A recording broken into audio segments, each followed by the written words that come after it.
파이가 그게 화학물질이 있어서 그렇습니다. 그리고 안에 맛있는 이 머시멜로 크림이라는 건 설탕으로 캔디가 뭐 충치를 일으킨다든 아주 약하고 이런 화학물질들이 많이 들어가기 때문에 아이들이 과잉행동장애 같은 그런 질병에 걸립니다. 껌도 우리가 삼키지 않는 음식이기 때문에 여러 가지 화학물질을 많이 포함할 수 있게 식품위생법상에 허용되어 있습니다. 그렇기 때문에 껌을 단물을 쪽쪽쪽쪽 빨아 드시면 화학물질을 계속 삼키는 단물이 쫙 빠질 때까지는 침을 삼키면 안 됩니다. 껌을 안 씹으면 최고 좋겠고 꼭 씹어야 된다면 단물이 빠질 때까지는 침을 삼키지 않도록.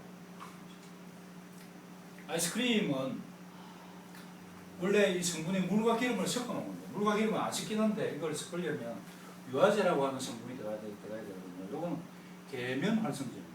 계면 활성제. 계라는 거는 우리 고체계, 액체계, 기체계 하는 그 계잖아요. 그 계면, 경계면을 활성화시킵니다. 고체에서 고체로 액체가 들어가고 기체가 들어가고 하는 그런 계면을 활성화시키는 기름에 그 계면을 활성화시켜서 물이 들어갈 수 있게 해주는 그런 게 유화제거든요.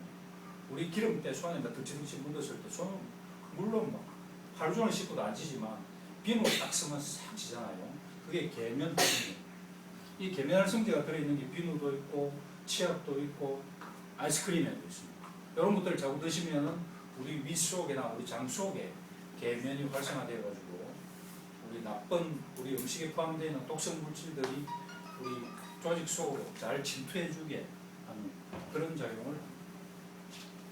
그리고 여러 가지 화학물질이 있고 설탕이 있고 패스트푸드가 뭐 열량이 높고 지방이 많고 햄과 소세지는 아주 나쁜 놈인데 그게 우리가 옛날에 단백질을 섭취하려고 나는 내가 젊었을 때 알통 좀 붙여보려고 단백질을 먹여야 되겠는데 단백질을 뭐 집에서 뭐 고기 뭐 해주면 먹지만 스스로는 못 먹잖아요. 그래서 햄과 소세지를 무척 많이 먹었습니다. 제가.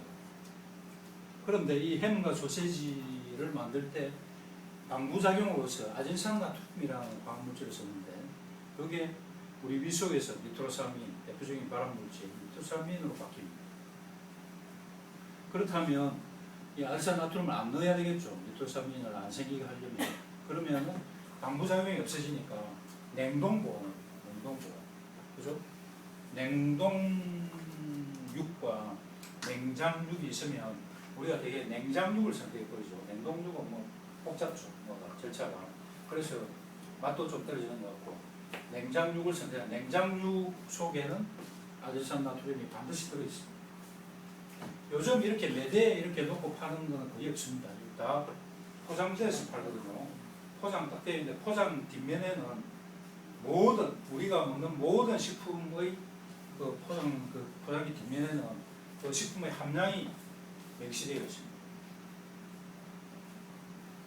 혹시나 뭐 돼지 뒷다리살 소세지 이래 돼 있더라도 뒤에 보시면 돼지 뒷다리가 0.00 몇 퍼센트 들어있는지 나머지 부분은 뭐든지 다 명시해놨습니다.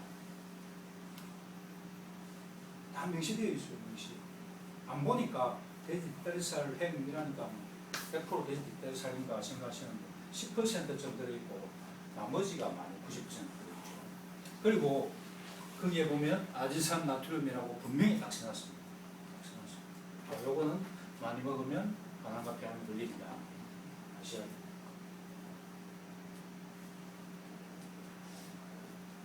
우유가 우리 갱년기 여성들은 골다공증을 예방하기 위해서 우유를 많이 드시는데 우유가 오히려 골다공증을 초래합니다.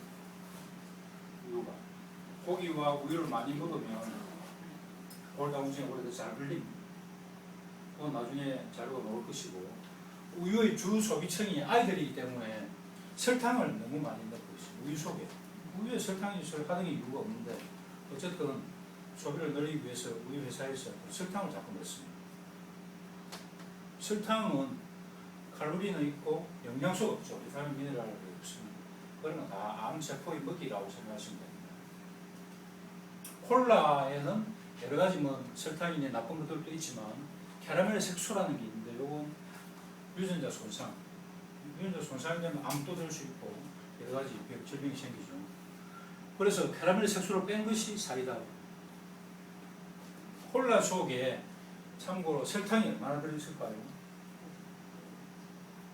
숟가락으로 한 몇 숟가락 들어있을까요? 4숟가락으로.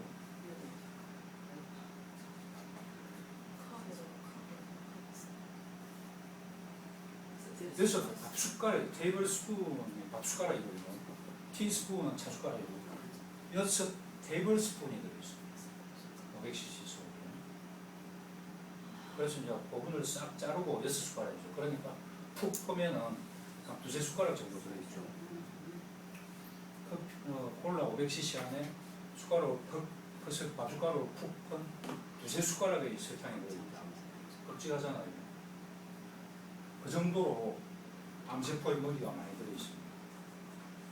그리고 과즙 음료다. 오렌지 주스다. 오렌지 주스다 그러면은 요거는 건강에 좋을 거야 싶은데 오렌지 즙을 다 수거해 와가지고 팔팔팔 끓이가 쫄아붙인 게 오렌지즙 농축액, 오렌지즙 농축액. 여러분들이 오렌지 주스를 사서 뒤에 보십시오. 뒤에 딱 보시면 딱 첫 번째로 정제수 되어 있습니다. 정제수 물이 들어있고 그 다음에는 오렌지즙 농축액 10%. 그러면 오렌지즙 농축액이 10분의 1 들어있고 10분의 9는 물을 탔다는 이야기죠. 그러면 맛이 닝닝하겠죠. 그걸 맛좋게 하기 위해서 오렌지 향이 들어가요. 향료. 향료는 200가지 이상의 화학물질. 그리고 황색 색소. 그것도 200가지 이상의 화학물질입니다. 거기에 액상과당. 설탕입니다. 그게 보통 주스고 액상과당을 빼버리면 무가당 주스입니다. 무가당 주스. 무가당 주스는 우리 건강에 좋을 거라고 당뇨 환자를 비롯해서 우리 일반인들이 엄청나게 많이 먹고 저도 옛날에 많이 마셨죠. 이런 영양제 지식이 없을 때는. 그런데 알고 보면은 물 외에는 전부 건강에 별로인 것들만 꽉 차 있습니다. 그 약국에 파는 드링크도 마찬가지입니다. 설탕이 있고 카페인이 있고 당뇨가 있고 방부제가 되어 있습니다. 그래서 이제 채식을 하세요. 뭐 우리가 이렇게 이야기하면 그러면 단백질은 어디서 섭취하는데 그러잖아요. 단백질은 아까 단백질이 먹고 운동을 해주지 않으면 그게 암세포의 먹이가 된다고 했는데 실질적으로 논문이 그렇게 많이 나오죠. 논문.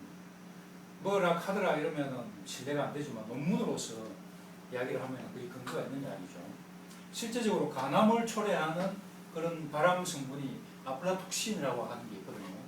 땅콩이 발효됐을 때 나오는 땅콩을 주식으로 먹는 그런 민족들이 있어요. 필리핀 일부 지역과 중국의 일부 지역에서는 땅콩을 주식으로 삼시세끼를 먹는데 그리고 땅콩을 계속 이렇게 사놓고 먹다 보니까 그게 발효가 일어나고 부패가 일어나고 땅콩이 싹 씁니다.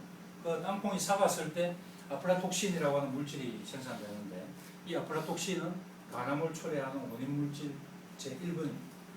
그래서 이 아플라톡신을 끊임없이 섭취하는 민족들은 간암 발병률이 다른 민족들에 비해서 100배 이상 높습니다. 그 지역에는 간암이 굉장히 흔합니다.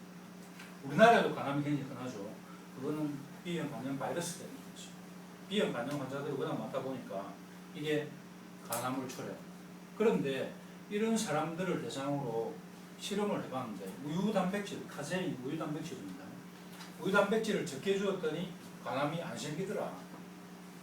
그리고 우유단백질을 많이 줬더니 암이 잘 생기더라. 이렇게 바뀌었어요. 구체적으로 20%의 카제인을 그 아플라톡신이 계속 노출시키고 동물 실험으로서 아플라톡신을 계속 주고 그러니까 간암이 초래되는 그런 그 동물에다가 카제인을 20% 줬다가 5% 줬다, 20% 줬다, 5% 줬다 이렇게 해봤거든요. 그러니까 암의 발생률이 줄었다 늘었다 줄었다 늘었다 자꾸 변하는 거예요. 우유단백질의 농도에 따라서 아플라톡신의 농도가 아니고 우유단백질의 농도에 따라서 그래서 우유단백질을 5%로 계속 이렇게 안 올리고 5%로 계속 준 놈은 2년 동안 100%가 살고 있었다. 그리고 20%로 계속 줬더니 100%가 죽었다. 2년 이내에 100% 죽었다. 이렇게 동물 실험의 결과로 그러니까 이 실험의 결과는 아플라톡신이나 비형 간염 바이러스가 간암의 원인 물질이지만 그걸 결정적으로 방아쇠 역할을 하는 것은 우유 단백질 카제인이다 라는 결론이 나오죠. 그리고 우유 단백질을 많이 먹었던 애들이 당뇨가 잘 생긴다. 골다공증이 잘 생긴다.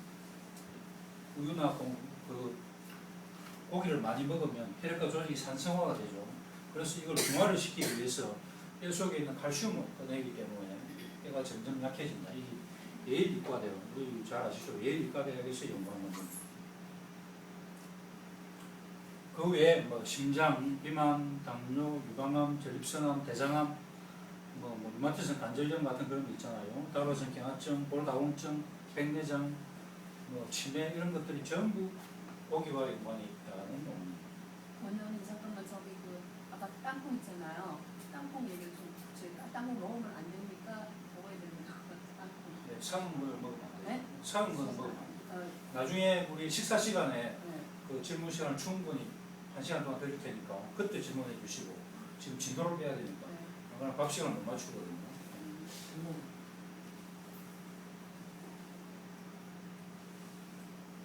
갑자기 이해가 모르겠다.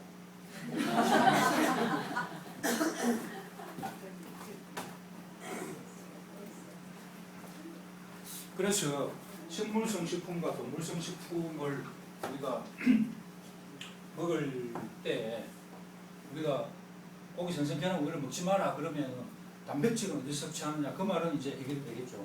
단백질은 식물성 식품 속에도 충분히 있거니와 우리가 고기 생선회랑 우유를 먹으면 단백질이 오히려 과잉되기 때문에 암을 촉발할 수 있다는 거죠. 그 다음에 단백질 외에 또 식물성 식품이 없는 성분들이 콜레스테롤, 비타민 A, D, 비타민 B12 이렇게 없습니다.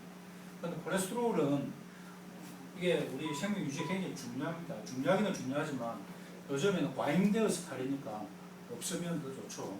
비타민 A는 식물 속에 있는 베타카로틴이 우리 몸속에서 비타민 A로 바뀝니다. 그래서 채식만 하셔도 문제가 없고 비타민 D는 물론 고기 안에 많이 들어있지만 고기를 안 드시더라도 우리가 자외선만 충분히 받으면 비타민 D를 합성합니다. 우리 몸속에서 만들어냅니다. 그렇기 때문에 괜찮고 비타민 B12는 실제적으로 고기에만 있기 때문에 모자란다고 하는데 채식만 하시면 그런데 그 요즘에 그 나오는 논문들을 보면은 비타민 B12가 우리 장 내에서 합성이 됩니다. 장내 세균에 의해서. 그래서 장내 세균만 잘 우리가 키워놓으면 그놈들이 비타민 B12를 다 만들어준대요. 그러니까 장을 건강하게 해줘야 된다. 장을 건강하게 하려면 유산균을 많이 보충해줘야 되고 그리고 유산균의 먹이가 되는 채식을 하시면 문제가 없다. 그런데 조금 더 강화시킬 수 있는 것이 이게 뭐냐면